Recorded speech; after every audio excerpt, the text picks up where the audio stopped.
नमस्कार दोस्तों, भारतीय स्वर संगीत में आपका स्वागत है। आइए आज हम बात करते हैं, जो आप देख रहे हैं वाद्य यंत्र, इसे कैसे बजाया जाता है। लेकिन इसको जानने से पहले हमें ये जानना पड़ेगा संगीत का आविष्कार किसने करा और हारमोनियम में क्या बजाया जाता है। हारमोनियम में हर किसी को आपने देखा होगा, जो भी कोई आपको टीचर मिलेगा या आपने यूट्यूब पे देखा होगा, हर कोई सरगम बताते कि पहला दिन सरगम बजाते हैं। सरगम में सारे गामा पाधा नी सा। लेकिन आपने ये सोचा नहीं होगा सरगम में सारे गामा पाधा नी सा ही क्यों होता है और सरगम ये बनाया किसने।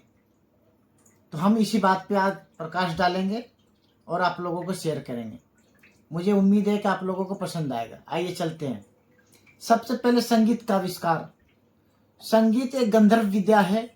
इसके आविष्कार को ढूंढना और जान पाना नामुमकिन है, क्योंकि ये सदियों से, जब से ये पृथ्वी है तब से ये चले आ रहे हैं संगीत। और सबसे पहले आपको ऋग्वेद, वेदों में इसका ग्रंथों में आता है कि सबसे पहले जो है सामवेद, ऋग्वेद में संगीत को बजाया गया था। और रावण ने शिव पांडव स्तोत्र का निर्माण किया था संस्कृत में। और कहते हैं शिव जी के डमरू से ताल का निर्माण हुआ है और नारद के बीना से ध्वनि का निर्माण हुआ सरगम का। और ये जो हम सरगम बजाते हैं, संस्कृत की भाषा है। ये जो ऋग्वेद में है सरगम, जो सारे गामा पाधा नी सा है, ये संस्कृत वर्ड है, संस्कृत से लिया गया है। इसका ऋग्वेद में उल्लेख आता है। सा को षडज बोलते हैं, जो अग्नि देवता के लिए प्रयोग किया गया था। रे को ऋषभ बोलते हैं, जो ब्रह्मा जी के लिए प्रयोग किया गया था। गा का गंधार बोलते हैं, जो माँ सरस्वती के लिए प्रयोग किया गया था। माँ का मध्यम, जो महादेव और शिव के लिए प्रयोग किया गया था। पा का पंचम, माँ देवी लक्ष्मी के लिए प्रयोग किया गया था। धैवत गणेश जी के लिए प्रयोग किया गया था। और निषाद सूर्यदेव के लिए प्रयोग किया गया था। ये वहां से लिया गया शब्द है। कई लोगों को ये पता नहीं होता है। और ये हिंदी शब्द नहीं है, ये संस्कृत शब्द है। इन उल्लेखों से हमें पता चलता है, ये ग्रंथों से हमें पता चलता है कि संगीत का जो है आधुनिक युग से, जब से हमारा पृथ्वी की सृष्टि हुई है तब से हमारा संगीत आ रहा है। इसलिए इनको जान पाना, बता पाना असंभव है कि इसका आविष्कार किसने और कब करा। आइए अब हम सरगम को जानते हैं। सा, रे, गा, मा, पा, धा, नी, सा। ये 7 स्वर होता है। और ऋग्वेद और सामवेद के अनुसार ये नेचुरल साउंड है। सरगम को जानने से पहले हमें ध्वनि को जानना पड़ेगा, तब आपको समझ में आ गया आखिर ये सरगम होता क्या है। ध्वनि किसे कहते हैं? जो भी हम इन कानों से सुनते हैं उसे ध्वनि कहते हैं।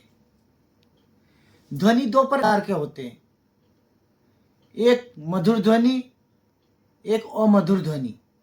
जो मधुर ध्वनि होते हैं, जैसे मधुर ध्वनि में कोयल की आवाज, किसी गायक की आवाज मधुर ध्वनि के अंदर आता है। और अमधुर ध्वनि जैसे जनरेटर की आवाज, किसी बच्चे का रोना, गाड़ी का हॉर्न, ये अमधुर ध्वनि के अंदर आता है।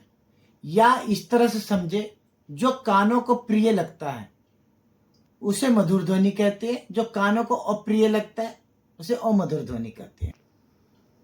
जो इन मधुर ध्वनि में से जो 7 स्वर का प्रयोग हमारे संगीत में होता है उसे सरगम कहते हैं।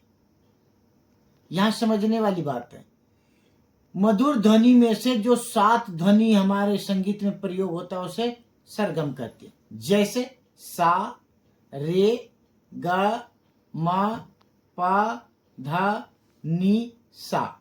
इसका फुल फॉर्म भी मैं आपको बता देता हूं। सा को षडज बोलते हैं, रा को ऋषभ, गा को गंधार, मा को मध्यम, पा को पंचम, धा को धैवत, नी को निषाद। और इन सबों में नेचुरल स्वर लिए गए। सा में है 6 तरह के स्वर हैं, ध्वनि मिक्स क्यों है। रे जो है रेशम के कीड़े को बोल से ध्वनि लिया गया। गा गंधार, गंगा जी की धारा की ध्वनि लिया गया। माँ को मध्यम बोलते हैं। सा रे गा के बीच के जो स्वर होता है उसे मध्यम में दिया गया है। पा सा रे गा मा तक के बीच का जो चारों स्वर मिला के जो पांचवा ध्वनि तैयार किया गया उसे पंचम कहते हैं। धा धैवत घोड़े की ध्वनि को लिया गया, घोड़े की आवाज को लिया गया, उसे धैवत बोलते हैं। निषाद हाथी के ध्वनि साउंड को लिया गया, जिसे निषाद कहते हैं। नेचुरल साउंड सभी नेचुरल आवाज हैं, नेचुरल। कहता हूं कि आप लोगों को ये जानकारी अच्छी लगेगी। अगर आप लोगों को ये जानकारी अच्छी लगे तो हमारे चैनल को सब्सक्राइब करें और बेल आइकन को जरूर दबाएं।